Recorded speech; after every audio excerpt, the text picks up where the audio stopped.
What is up, my friends? Welcome to Rebel and Create's Fatherhood Field Notes podcast, where I interview incredible fathers gaining wisdom from their stories for you and I to grow in our craft. I am your guide, Ned Shout, father to 5 kiddos, currently ages 7 to 14, and husband to my rad wife, Sarah, working on our 17th year of marriage. So yeah, I am in the thick of it, the adventure of fatherhood. I am working daily to rebel against the low expectations for fathers and create a world where fatherhood matters. You and I have the greatest opportunity to impact our world through the way we embrace the fatherhood role. I believe the role of the father is to serve, guide, provide, protect, and have fun in the messiness of it all. Today's guest is Jeff Dudan. This guy is the quiet neighbor who is humbly building legacy that will impact the world in significant ways. Jeff is an author, a powerful business builder, a husband celebrating their 25th year of marriage, and an incredible father. We dig into the good stuff here. You will walk away with nuggets to make you a more intentional father. Enjoy, and if you like it, please take a moment to share it and review it. All right, welcome to another episode of Fatherhood Field Notes. I'm really excited to be talking to Jeff Dudan today. How you doing, Jeff? Fantastic, Ned. Thank you. Oh, man, I'm really excited to talk fatherhood with you. Just Clarence had introduced us. Clarence is just such an incredible guy. He's been a great mentor and friend to me the last few years. And so he's the one who connected us. I asked him, hey, do you know any great dads? And you're the first name that came up. Awesome. Clarence is an inspiration, and I've enjoyed getting to know him, and I'm honored that he would get me on your show today. Yeah, I think it's pretty cool when, we're all doing life and there's so many things that we attach to our identity. But when somebody says, hey, this guy's a great father, I feel like, man, what better compliment could you really get than that? It's pretty huge. It is. One of the questions I often ask people when they ask for coaching, I'll say, what are your three most important roles in life? And I always start with husband, father, and coach. And father's always in there. I put the husband thing first just to keep peace around the house. But, father's a close second. Yeah. And, fatherhood is definitely my hook in what I talk about. But really at my core, I think that to be a great father, one of the key things is to show your children how to love through chaos of marriage. It's important. So I do think the husband comes first. Agreed. Yeah. Well, I'm going to blast you with a couple quick questions. Just as we get into conversation so people know who I'm talking to right now. So where do you live? What state do you live in? I live in North Carolina in Huntersville. Well, actually, we just moved to Cornelius to Lake Norman area. Okay, cool. And you're married. How many years have you been married? We were married in, I didn't know there was going to be math, Ned, but 1996. So that would be, we just had 1995. We just had our 25th. Man, that is so incredible. What a good accomplishment. 25 years, that's a serious accomplishment. The phases that you go through in that relationship as you grow. I met my wife when she was 18 years old and I was 20. So you're not fully formed you're buying what you see at the time, and it's hard to predict how the growth is going to happen, but constantly renegotiating as you grow and is a challenge and a blessing. Yeah. And how many kids you guys have? We have 3. We have a 22-year-old son named Zach. We have a 19-year-old daughter named Maylee, and we have a 16-year-old son named Jackson. Okay. So now you're in this phase where your kids are at the age that you started your life getting married. So what's your philosophy / what are you telling them when if they are not serious with a boyfriend, girlfriend, when you met your spouse at 20 years old? So how old were you when you got married? So I would have been 27. So you dated for a while then. We did. Okay. So same kind of what you're giving your kids wisdom on is wait till you're maybe past 25 or what? They haven't asked, interestingly enough. My older two are both in long-term committed relationships. We really like the partners there. So, but we haven't, I've wondered, especially with the older one, how that's going to shake out. And, I'm hopeful that it works out for them, but I haven't really applied any pressure now. Whether what Tracy has done when I'm not around, I'm not sure, but I don't think we've tried not to really meddle that much in their relationship. Right.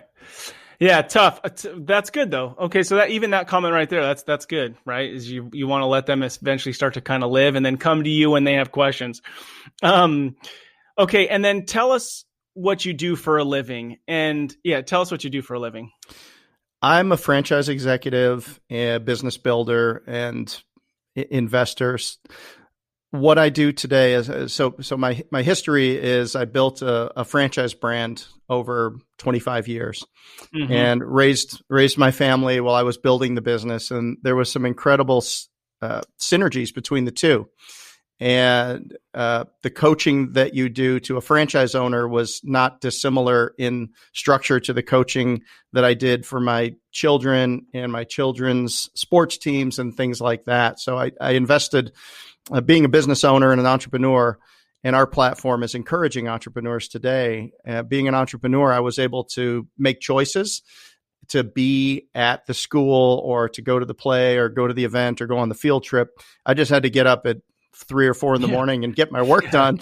I was just going to say that. Yep. But I had choice. So today, so we built a business called AdvantaClean, and we were in 230 locations in 37 states. We end up selling that business. And today I'm back in investing in a couple of franchise brands, a fitness brand called Rockbox Fitness. I have a robotic mowing concept called Mobot, which is cool. Robots cutting grass. That's really cool. Look out for that one. It's going to be big. Yeah. And then we do some work on the service side, a franchise sales organization. But everything that I do is in and around franchising, whether it be helping consult with emerging brands or helping them award and find great franchisees or actually growing brands. Yeah. Wow. Sounds fun. It Sounds is like fun. a good spot to be. Yeah. I watched, in preparation for this, you were on Undercover Boss, right? So, and everybody probably brings it up, so I won't bring it up too much, but it was really fun to watch. And man, those enders just get me all teared up. It's like seeing that it was incredible, so if you want to get to know Jeff a little bit better, go check out on AdvantaClean. They have the link to the full episode where you could watch Undercover Boss season 8. It is. And I have a heart for people, and I cry really easy. And the end of it, it was torturous. But you have to remember you have a job to do, and you have to go through and talk to the people and pull stuff out of them. And what looks like 2 or 3 minutes on the show might have been 30 or 45 minutes in reality. So right.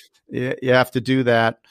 What was interesting about the show, as it relates to this show we're doing here, was we have a set of family values that we subscribe to and that have been up on the refrigerator for years and years and years. They're actually in my book, Discernment, which just came out. Oh, cool. And we sat down when we were presented with the opportunity to do Undercover Boss. And, we're very private people. Many people in our community had no idea what we did. Even we practiced football in the yard of our corporate building, and many people didn't know I owned the place. And because we just didn't.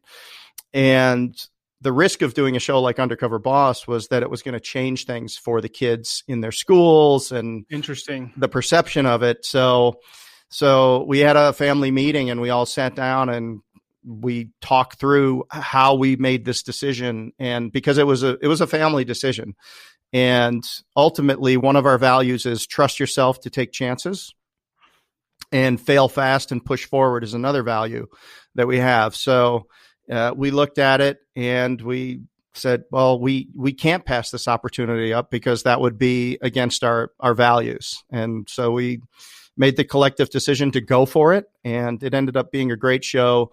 It was an incredible platform to highlight the incredible people of Advanaclean. We had 4 good segments. We had to throw a segment away that didn't fit, that the producer said other shows would kill to have. So we ended up with all good segments. Franchise owners really honoring the opportunities the customers gave them, trying to do the right thing. Had some funny stuff that happened. We got exposed and busted a couple of times. And so it was good. It was good, but it ended up being very positive for us and reflecting well on our family. So we're glad we took the chance. Yeah.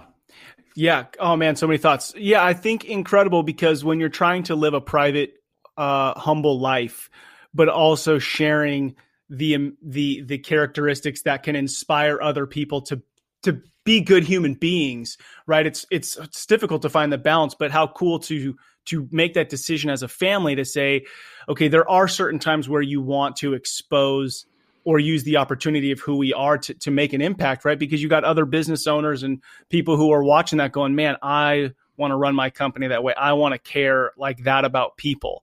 Because it's easy as a business owner to get disconnected from the people. If you're to those who much is given, much is expected, and we go around this life one time, and half of life is just showing up. I mean, nothing happens until you show up, and opportunities. If there's not a good reason to say no, then maybe the answer should be yes. That's awesome.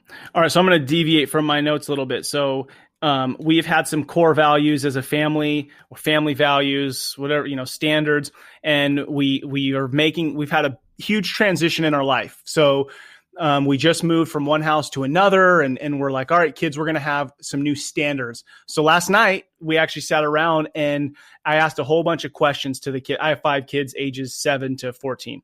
Okay. A whole bunch of questions around what are the guys, who are we, who do we want to be, kind of stuff.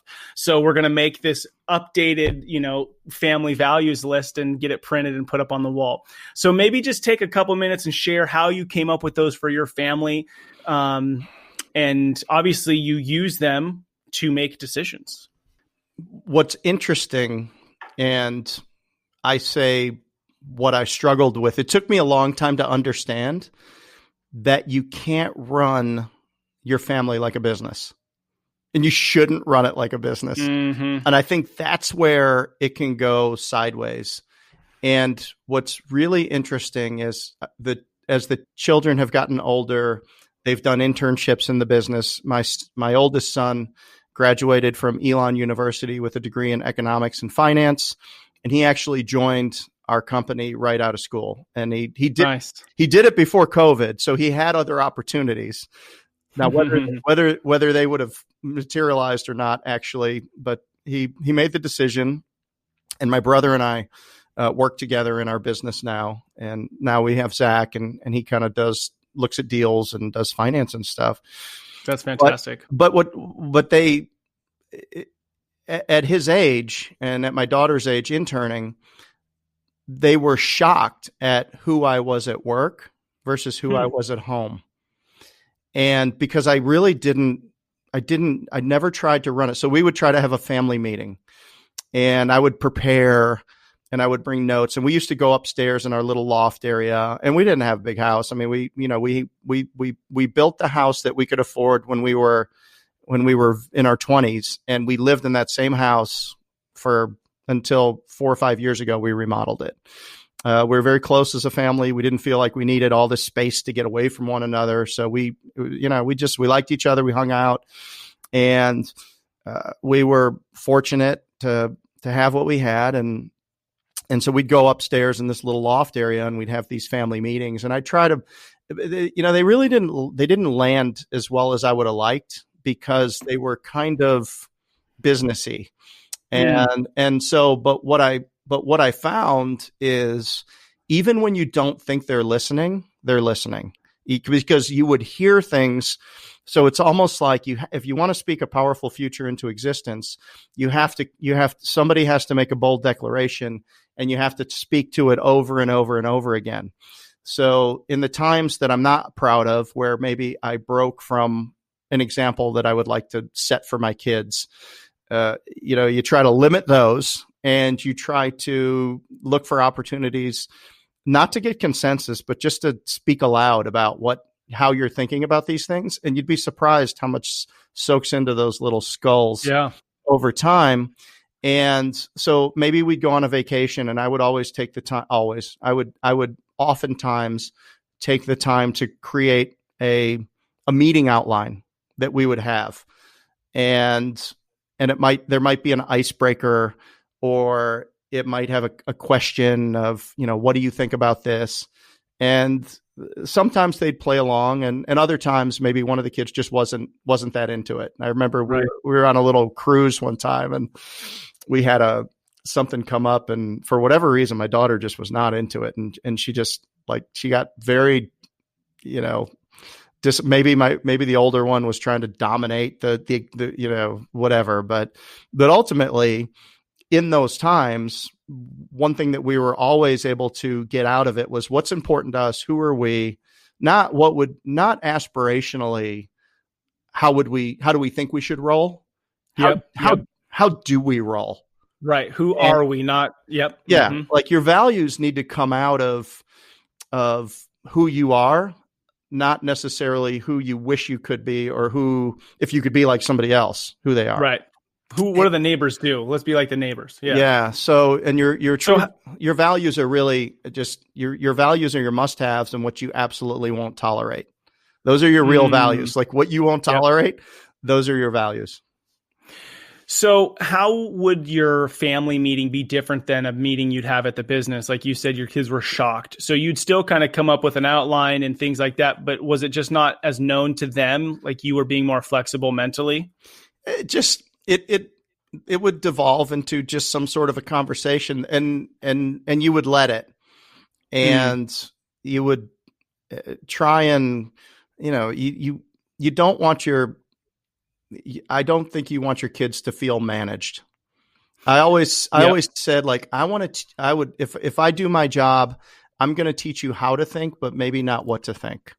Mm-hmm. Because observationally growing up, when I saw parents that were too involved in trying to manage all of the decisions that were made by the child, I noticed that the kids rebelled a little bit more, as opposed to them having some control, or at least the perception that they had control over what was happening to them.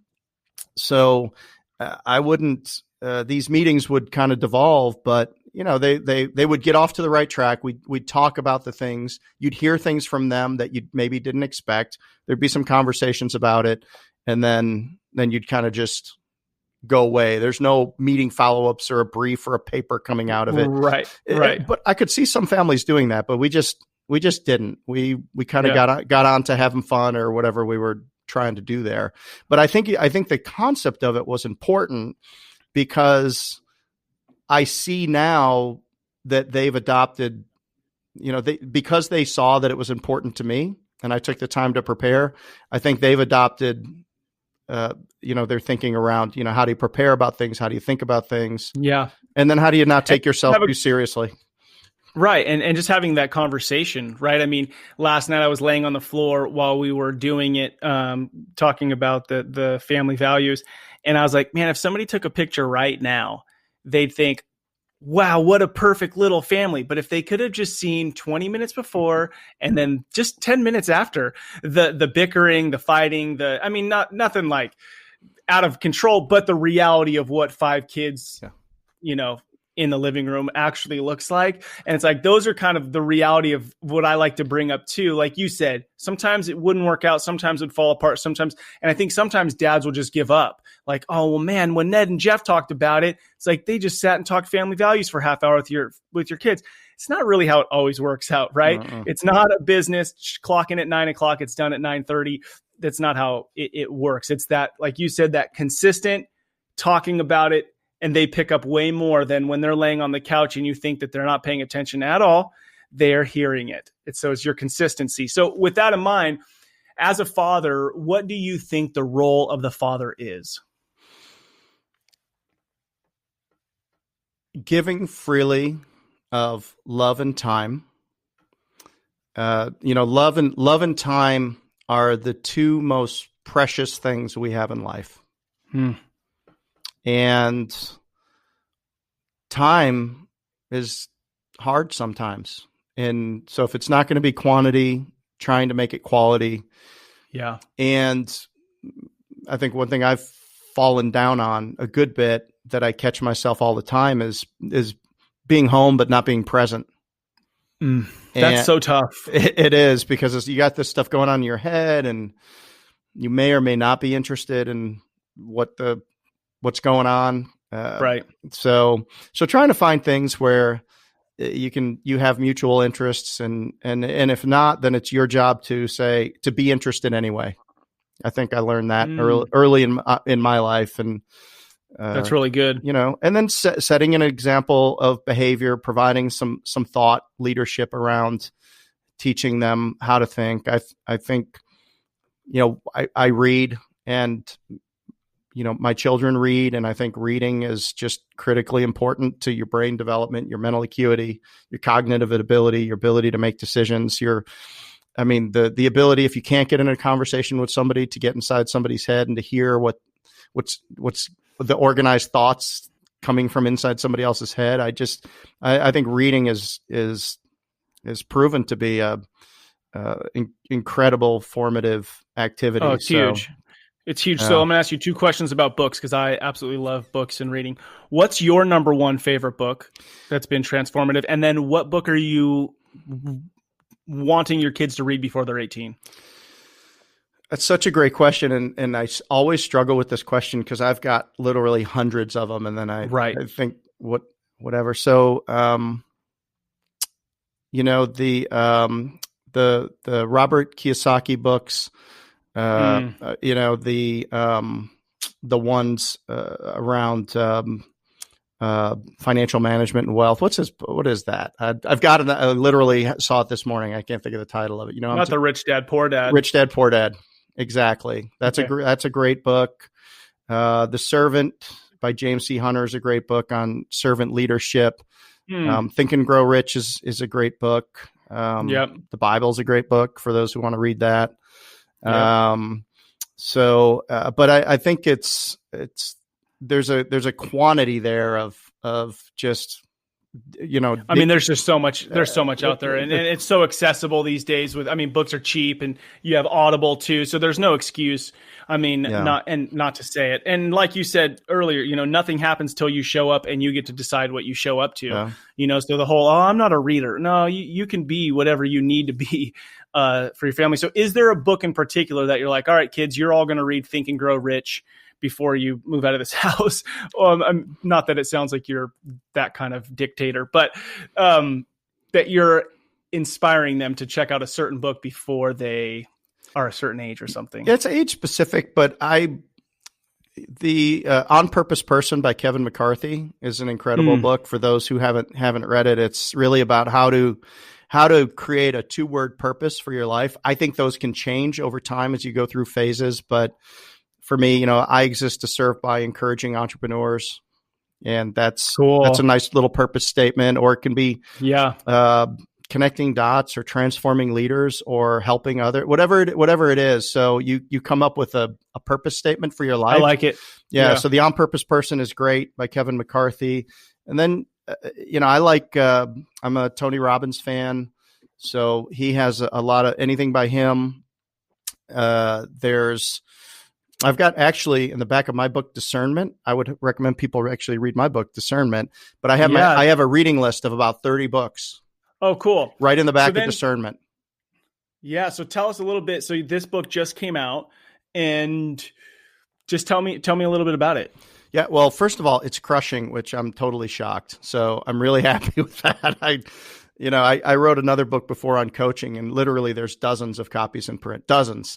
So it didn't take off, but this one, Discernment, is really about decision making. I love the name, by the way. I love the name. Thank you. It's really about, and the full title is The Business Athlete's Regimen for a Great Life Through Better Decisions. So you take the business athlete part, we grow up where a lot of people did a sport and they trained, and then you get up and so if it's true that our success in business and the quality of our life is based on the quality of decisions that we make, how do we train ourselves?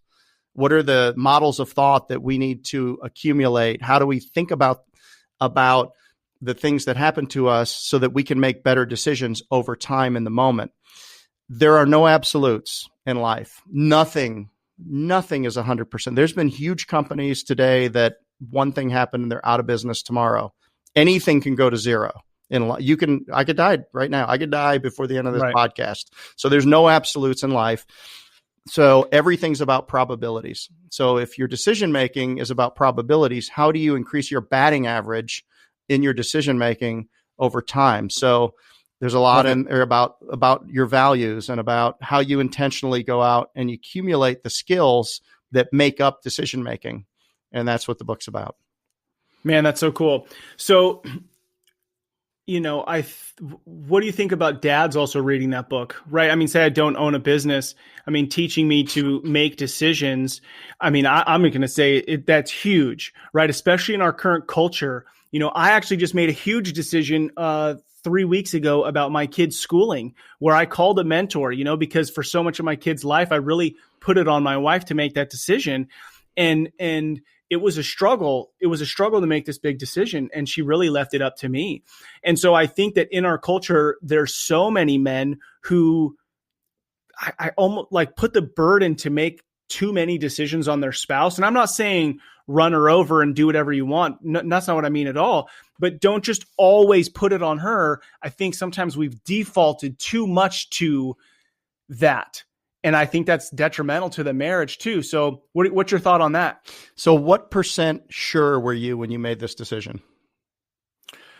Based on the information I had, I knew I was making the best decision, but there was a moment where I just wanted to flip a coin. I'm like, hey, if the disciples got the newest 12th disciple by drawing straws, then I think I could flip a coin for this decision. But my wife thought that was a stupid idea and kind of passing the buck. So she wanted, so I made the decision. So how sure was I? I know that I made the best decision with the information I had. 70% usually gets people to move. Very few people get to 100 on something like that. That's so important. And so I have a question for you. You have 5 children. So the birth order, I have 3. So the birth order thing is absolutely true. The first one's a rule follower, sure. Right? The middle child is a middle child. I was a middle child, right? So I need a whole different thing. And then the last one is trying to find a path that nobody has taken yet. So they tend to take a different path. What happens with 4 and 5? Like did the birth order book, does that extend past 3? I mean, what are 4 and 5 just wild cards, or do you start over? What happened? Yeah. Does it start over? No, it's kind of funky. So we had a 3-year-old and a 1-year-old. Oh shoot. No, Violet was 4 months old. So we had a 2-year-old and a 4-month-old. And then we found out, oh babe, I'm pregnant. Oh, and it's twins. So I was like, oh man, okay. So we had 4 under the age of 4 under 4. And so the first one, rule follower, 100%. The second one, she had 2 babies show up when she was 1. So she's like all ready to live on her own, feed herself, take care of herself. She doesn't ever want to have kids. The twins are a boy and a girl. So I have 4 girls and 1 boy, and he's one of the twins. So he's annoying everybody, but being a full-time boy. And then I almost just want to have another one because my 5th one, Stella, who's 7, is just, she's the baby of the family. And I feel like if I had another, it would force her to grow up, but then I'd be dealing with the same thing with the next one. So probably should be screwing myself in that scenario. But yeah, the birth order thing's true and so interesting how they act based on where they fall. Absolutely. So John Roseman is a author on parenting, and I don't know that it was that intentional, but he recommended like 2.5 years. Well, he didn't recommend, but he said, after 2.5 years, they become kind of self-actualized, and there's less sibling rivalry between them, and they'll be more helpful with the other one. So we for what? Oh, okay. Yeah. So I don't think we didn't do it intentionally, but they ended up about 3 years apart each, and they're good little helpers at 4. I mean, they feed the other one, and they're good. They're good little helpers. So we did it that way, and it worked out. However, better planners than us. Yeah. Well, no, but think about it. Kids in diapers forever, though. I mean, I see these people that have 2 and they're done, and I'm like, yeah, it's double the work, but you're done. I mean, right. You get 4 years and you're out. Oh, you're out. You're good to go. Yeah. They're walking out to the car. They're grabbing their own stuff. Yeah. That's good. All right. I'm going to ask you my next question. So the podcast is Fatherhood Field Notes, which what we're doing, right? We're opening up our field notes. We're sharing our wisdom with the dudes listening. But the theme is rebel and create. And really, this could be applied to something very small. Like, I'm rebelling against being on my cell phone on Sundays so that I can just have a very focused day, create a family day. Or I'm rebelling against, the status quo of masculinity so that I can create whatever. So in your world, what's something that you're rebelling against? And then what do you hope to create out of that? I am rebelling against the impact of social media on our attention and our time. And I'm not so sure that I'm any better off than my kids, because it's such a trap. And being in business, you want to pay attention to social media. Right. And you want to be active. It's very hard for other people to do that on your behalf without you participating. And it's very personal. It's very personal. It's, do you post pictures of your kids? Do you not? Do you know who are you online and social media? Right. And then with the digital natives who grew up with these phones, and it's part of who they are. It's so ingrained into them, and very few kids have the discipline to walk away, to put it down, to keep it in the right frame of mind inside of who they are in terms of their confidence and their self-esteem. And it's a struggle. I think it's one of the biggest. So what's a practical way that you're rebelling against it for you personally? And then I'm going to ask a tougher question so your mind can start working on it. What's a practical way that you talk to your 16-year-old about it? Well, so I uninstalled, I got a bad TikTok habit. So I uninstalled. Okay. I had to uninstall TikTok, and it's going to be the next big platform, and it's growing, and okay, how do my various businesses need to occur on this platform? And the next thing you know, it's 3 hours of watching people jerk bass out of ponds, man, and crushing fishing, because whatever you look at, like, that's what they serve you more of. They'll feed as much of whatever you want to you. Oh, that algorithm is spot on. And so I had to really take an assertive thing. And actually, what's interesting is my older 2 provide leadership in terms of, look, you gotta put that stuff down.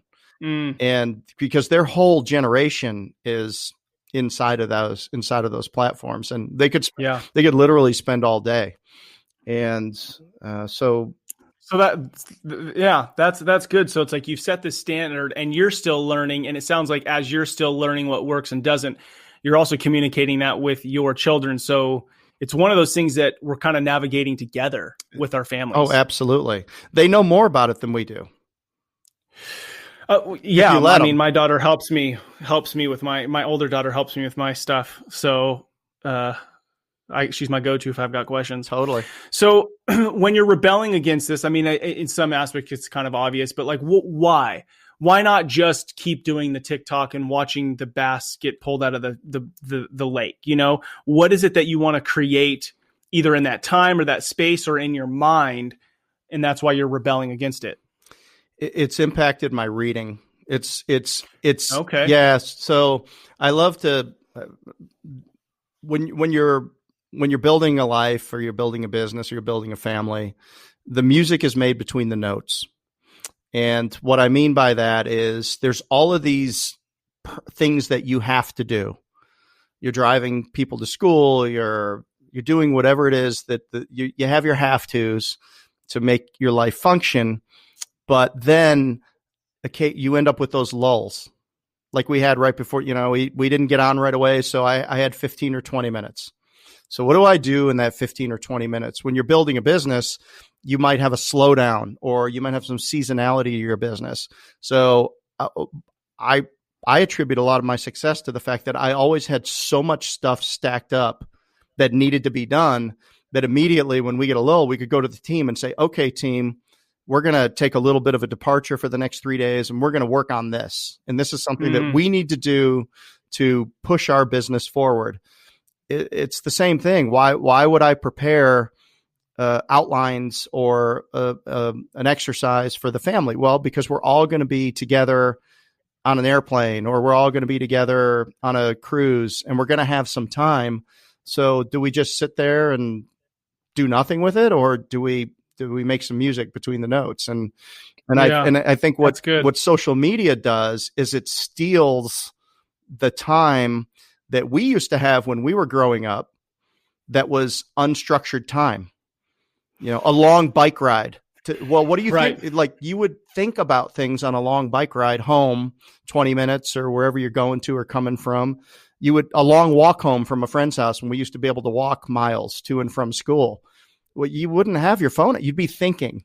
And so whether it's reading or whether it's thinking, social media has stolen from us the time in between the time. I think it's super important to recognize that time matters, right? So like when my son, we're driving, hey dad, can I play the BMX game on your phone? And part of me goes, why say no? Right? Like, just let him. Like, what does it matter? So we just pass our phone. But lately, and more often, I'm like, no, just look out the window. Like, I looked out the window until I was 18 years old, driving in cars. I got my first cell phone at 18, and then my cell phones didn't even do anything cool until I was probably 30 years old.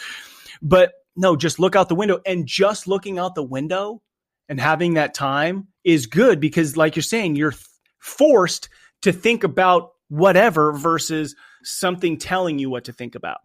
It's you're doing mental gymnastics. You're improving your mental acuity. You're daydreaming. You're working yourself. You're not letting somebody else drive your brain activity. And yeah, I agree. Well, my view out the window, I looked out the back in our family truckster. So we were going down the road, and what's amazing to me is we'll be on a vacation. Maybe we're driving through Colorado and people are on their phones. Why would, what does that make any sense whatsoever? You're driving through a beautiful place, missing it. Yeah. You might as well be sitting in your bedroom at home. Well, which is what we're moving towards, right? Just why would I go to Yellowstone when I could just do a virtual reality in my house and watch it? I mean, that's what we're moving towards, which is sad because you're missing out. We not to offend the Park Service in any way whatsoever, but I have to tell you, we went to Yellowstone during the winter, and we did it was like an 8-hour snowmobile drive to get to Old Faithful and to walk up there. And to see, have you seen that geyser? Yeah. Okay. Yeah. We took the family there, not on snowmobiles though. We invested an entire freezing day bumping along the road on these snowmobiles to get there. And that was the most unimpressive thing I've ever seen in my life. It was, the whole way I'm like, this is going to be great.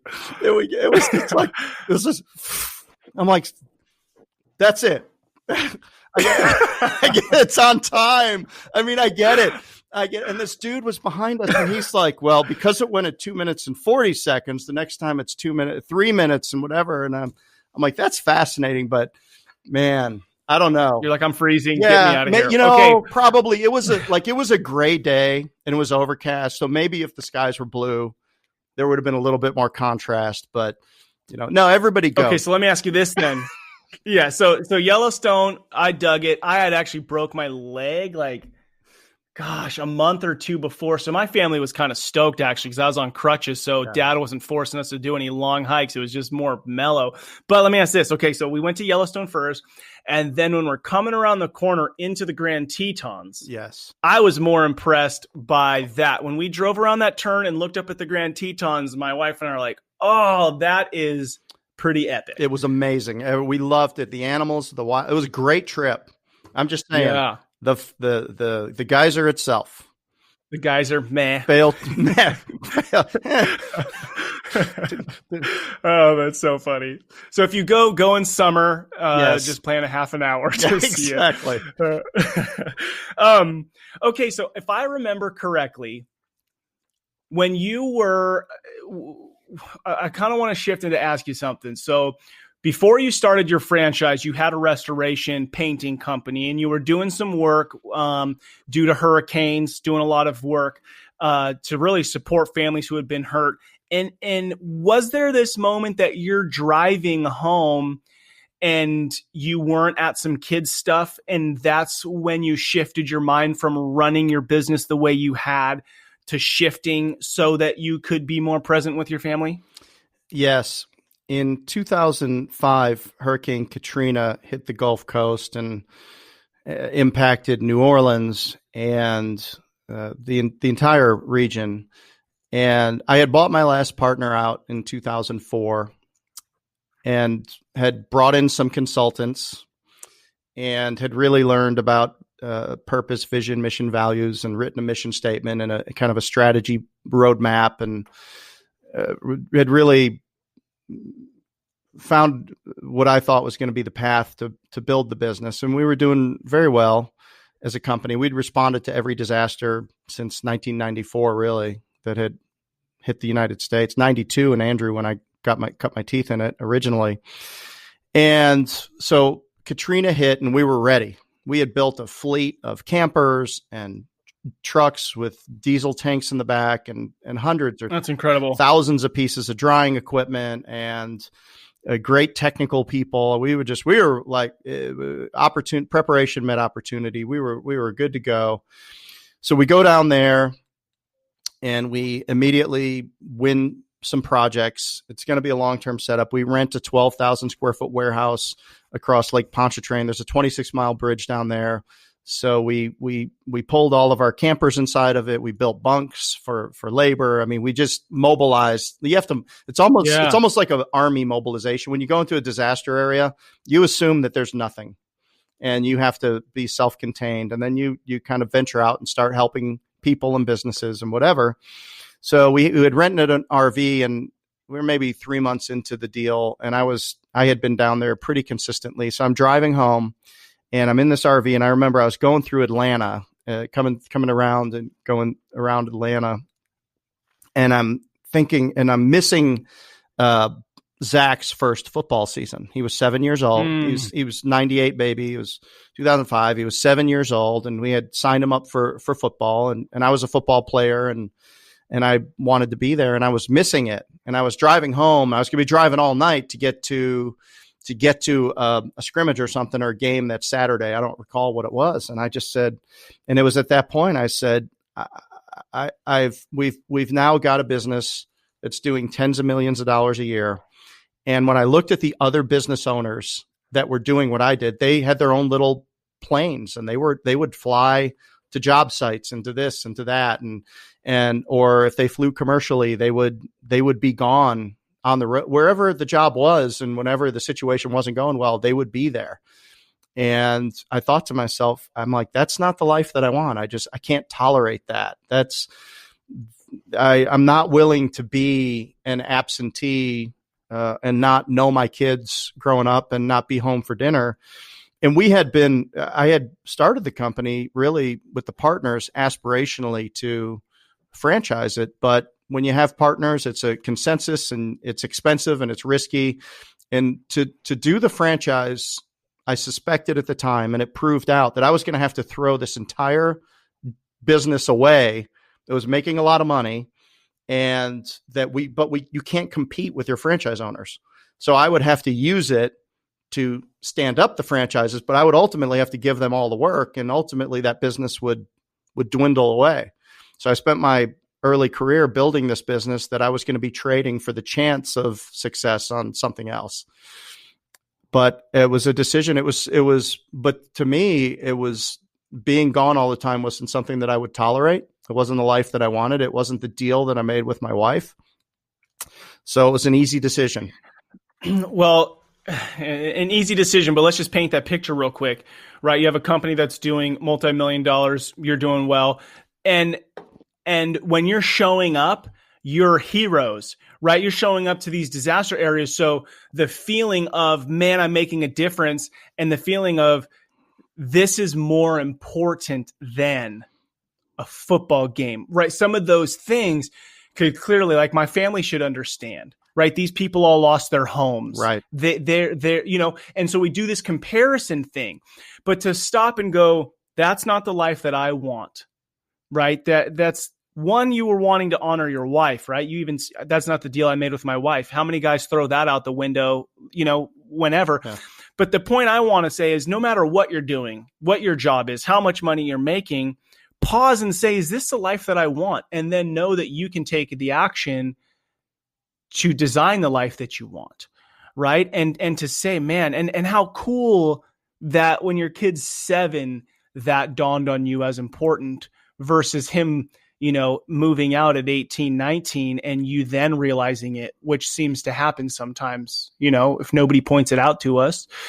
So if there's dudes who are finding the majority of their identity in what they do, and they're missing out, like, what would you say to them to help them see that those things that they want, they can really, it's more valuable at home? Everybody has to decide what's right for them, but you can look on the internet and find these examples of the interviews of people on their deathbeds and them saying, they never say, man, I wish I would have worked more. I wish I had an extra $500,000 in the bank. None of that matters. It's at that point in time. Right. And these things matter in the moment. There's a negotiation you got to have with saying, okay, what kind of an example am I setting? How am I providing? But if you ask your kids what they really needed, it's time and love. That's really what they want from you. And then it comes down to, everybody's got a personal choice they have to make. What kind of relationship do you want to have with your kids? But I think everybody would say, I want to have a great relationship, but then they're not putting the work in to do it, possibly. True. Or the justification is that, would the kids rather have the house on the lake and the boat and have me be there sometimes, or would they rather have me there more, and maybe I have to sacrifice a little bit? But I also believe that these trade-offs don't always have to be the case, because there's always a way to find out. Like, you think that's the trade-off, but maybe it's not. Maybe you just haven't figured out the way to accomplish everything that you want to accomplish. You said that something about you can change your life, but I think you can make a different decision today and change your life tomorrow. We tend to think, that's another book, Principles by Ray Dalio, is something I think people should read. It's a good one. Yeah. I bought that for every one of my kids and their significant others a couple of Christmases ago. But nice. People tend to think that our future is going to be some small variation on the past, but it doesn't have to be. It can be drastically or radically different, and all you have to do is decide and commit that that's the way it's going to be. Now, there might be some pain. There might be some bumpy rocks that you're going to get dragged over for a little bit, because there's always a price to change. There's a switching cost in everything you do in life or whatever. But ultimately, you can just decide. And very few things are fatal, by the way. I mean, if you think about it, like, okay, is this going to be uncomfortable? Is my ego going to take a hit? Or am I willing to commit to this new path because it incorporates all of the things that I value, and it gives me just the opportunity to live my best life, to give me the things that I want the most. But am I willing to commit to it? And am I willing to, am I sure that this is what I want to do? But then, I think a great book would be Too Stupid to Fail. At the end of the day, you just choose. I just made a choice. And it probably, if you laid the tape out, maybe it wasn't the smartest one. I could have lost everything. But you didn't. No, but it took longer than I thought. Okay. So that's a great point though, is, I think that it's okay to have short seasons where maybe you are working a little bit more, but if you're willing to push out your plan, instead of it being a year, why not get it done in 2 years and then be at all the games? Right. Right. Like, because I get stuck on this. Like, I've got my annual goals, I got my 90-day goals. And sometimes I go, okay, I have my 90-day goals, but I'm not willing to work past 5 anymore. I'm not willing to say yes to a Wednesday night family night to not be there for that, So I think it's possible. Or like you said, like I wanted to write a book and I didn't want to steal my family time. So I wrote from 4 a.m. until 6 a.m. Right. Until it was done, And so that did require me to watch a couple less shows in bed before I fell asleep. Mm-hmm. Right. It required me to make some changes that impacted my discipline, not necessarily my time with my family, which is exactly what you're saying. Jeff, so good. I really love that story of you making that enormous decision with all that you had going on. I think it's super inspiring for dads to go, yeah, I'm going to design the family life that I want. So before I ask my last question, is there anything that I missed, anything that you would really love to touch on when you think about fatherhood before I ask my final legacy question? No, I would, having a set of family values has been, and that's been part of the feedback from the book. I've had people reach out to me and not necessarily people that are in my circle and say, I got the book and I was having this problem with my 16-year-old and we've been conflicting over this and I'm a single parent and it just dawned on me that we didn't have the things that we agreed together were important. So we sat down and we made a list of all the things that we think mattered and we came up with a value code. And I don't know if it's right or if it's wrong, but I can tell you that it helped the situation immediately. So that would be my nugget. And then when I think about the hard work, like I'm working really hard right now, but I've got 2 kids out of the house. I have a high schooler and this is one of the first seasons of my life where I've been able to really, the demands aren't there on my time. It's so as you're having kids and your oldest is 14. Yeah. Okay. So when you're having kids, each additional child creates an additional set of chaos. Right. To say it lightly. And then what happens is it's at the end of it, at the other side of it, it's like the paratroopers flying out of the back of the plane. It's that the first one, the day my son turned 16 and got his driver's license, they were all going to the same school. He started driving them because, of course, he was my firstborn, so he was a rule follower. So I knew that he wasn't going to speed. He'd be all right. He'd be fine.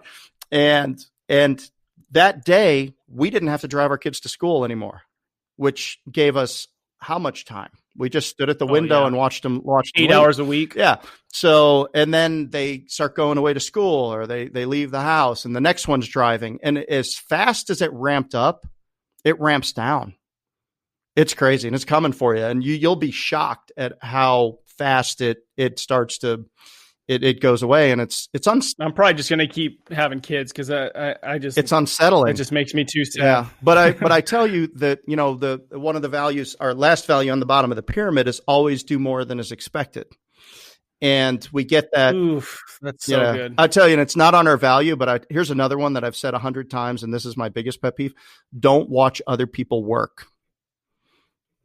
Ooh, yeah. Don't go anywhere empty-handed. I mean, if you don't have people doing things and you stand, I can't tell you how many times I've been around other adults and they've got their kids around, and all of a sudden we're doing something to move us, and the kids are watching us. It's like, okay, so my kids will not watch you work. They will like try to help and lend a hand. But yeah, I mean, so setting an example of, if it's a season of life where they need me a little bit less, well, they need to see me getting after it and not laying down. And there's a balance in our life between creation and consumption. And now what you want to create is your choice. What you choose to create. You might create family time. You might create stories. You might create experiences. You might create a book. You might create a podcast. You might create economic value. But, you know, to me, it's, and everybody, I'm a 95/5 guy. I'm happy when I'm creating. I'm happy when I'm pouring into people. Doing this podcast about fatherhood is so on purpose for me. Like it's it's on purpose. So my light switches up. I know that this is where I need to be because I can make an impact and share to the new father some of these things that are coming. So like, this is so on purpose for me. And, you know, consumption, sure. I like to consume. I like to consume lots of things, you know, whether it's TV, social media, a beverage, a great steak, a little bit of laziness, some fit, whatever it is. But I'm more happy creating at a higher percentage. So that's what I do. And then if that's my ratio of creation versus consumption, then, you know, I've really got to get after it. And that's kind of the part of the legacy is to show them, you know, how to work, but also, but also to be present and not, you know, and inside of that, I don't ever take myself too seriously about the outcomes, because at the end of the day, you know, it's about the journey with the people versus the destination. There's never an end to it until it's the end. Man, that's really good, because I feel like I'm just learning that. I'm just realizing that the outcome, I need to not take it too serious, you know? And I think you learn that after several entrepreneurial failures. Oh, totally. Yes. You know, so at first, I don't know where I said this, but I said it to my wife or something, you know, like, the entrepreneurial failures at first are like a bad haircut. Like, you don't want anybody to see it. You don't want anybody to know. Like, please, God, I don't want them to know that this thing I tried didn't work. But then once you start to come into this realization of all that you learned from them, they end up becoming trophies like on your shelf that you go, yep, if I didn't have that happen, I wouldn't know all this over here or that. But it's like that transition of bad haircut to trophy. So anyways, so speaking of legacy, my last question for you is 15 years from now, you're standing on the street, peering into the homes of your children, and they are having their young ones now, right? What are you going to see? And they might not credit it to you necessarily, right? But because of that constant, consistent words and actions, what do you see in their home? What's the legacy? That is an emotional question. That is a great question. And I would hope that, you know, they're happy. I would hope that they're smiling. I would hope that they have that they have the right vibe in their tribe, and that I see their kids, you know, sitting there doing homework. I see a nuclear family that's connected. I see them being capable, independent, contributing members of society. I see them, you know, living the values that they determine are right for them. Goes back to your not what to think, but how to think. Right. And that they're being fulfilled by making progress against whatever it is they choose is important in their life. It doesn't matter how much money you make. It doesn't. I mean, it's a scoreboard, but if you choose to live a life of service, or you choose to live a life, whatever it is you choose to do, do it with all your might and just be happy, because, you know, we all end up ended. at the end of the day. So that's the only for sure. Yeah. So sacrificing happiness for the wrong things, I think will be regrettable. Man, it's so good. It's so good, Jeff. I love the intentional father, but also the humble human being that you are. The quiet impact that you are leaving. And as you talk about your kids and you talk about what you're setting up, I mean, thank you. I've been married 16 years. Thank you for being, hitting that 25-year mark and showing me it's possible, showing your kids it's possible. I mean, we need that. And I think that, like you said, and, it's just two words, but the nuclear family, is just, it feels very attacked. And I think there's so much negativity that we're being pumped. But the reality is there's incredible human beings out there. There's incredible fathers. Like every day you're living as this incredible father to your family and teaching those around you how to do the same. So just keep being yourself, keep inspiring the world, keep quietly and humbly coaching I know every person that comes across your path, you're leaving them better than you found them. And so thank you for sharing your life with us today. Thank you for sharing your wisdom and for teaching us some stuff about fatherhood. Appreciate you. Ned, it has been a joy and a pleasure. Was that incredible or what? Jeff is such a rad dude. I so appreciated the time talking fatherhood.